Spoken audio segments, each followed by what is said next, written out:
വ്യാഴാഴ്ച American മാർക്കറ്റുകളെല്ലാം പോസിറ്റീവായിട്ടാണ് close ചെയ്തത്. കഴിഞ്ഞ ദിവസം വന്ന എല്ലാ ഡേറ്റയും പോസിറ്റീവാണ്. GDP data, durable goods data, അതുപോലെ ജോബ്ലെസ് ക്ലെയിം ഡേറ്റ എല്ലാം വന്നത് പോസിറ്റീവാണ്. ചൈനയുടെ ഒരു സ്റ്റിമുലസ് പാക്കേജും US-ന്റെ ഒരു ഫെഡ് റേറ്റ് കട്ടുമാണ് മാർക്കറ്റിന് ഇത്രയും പോസിറ്റീവായിട്ട് മൊമെൻറ്റം നൽകിയത്.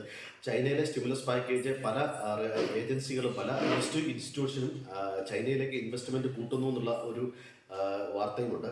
ഇന്ന് വരാനിരിക്കുന്ന പ്രധാനപ്പെട്ട ഡേറ്റ ജാപ്പനീസ് ഇൻഫ്ലേഷൻ, ഫ്രാൻസിൻ്റെ ഇൻഫ്ലേഷൻ, ജർമ്മനിയുടെ അൺഎംപ്ലോയ്മെൻറ്റ് ഡേറ്റ, യൂറോപ്പിൻ്റെ ഹോൾസെയിൽ പ്രൈസ് ഇൻഡെക്സ്, അതുപോലെ വളരെ പ്രധാനപ്പെട്ട ഡേറ്റ US-ന്റെ ഇൻഫ്ലേഷൻ ഡേറ്റയാണ്. ഇനി നിഫ്റ്റി 26,200, 26,230 ലെവൽ ഓപ്പൺ ചെയ്യുമെന്ന് പ്രതീക്ഷിക്കുന്നു. 26,120, 26,040, 25,960 ലെവൽ സപ്പോർട്ടുണ്ട്. റെസിസ്റ്റൻസ് ഉള്ള 26,280, 26,330, 26,440 ലെവലാണ്. ബാങ്ക് നിഫ്റ്റിയെ സംബന്ധിച്ചിടത്തോളം 54,400, 54,550, 54,640 ലെവൽ റെസിസ്റ്റൻസും, 54,160, 54,050, 53,850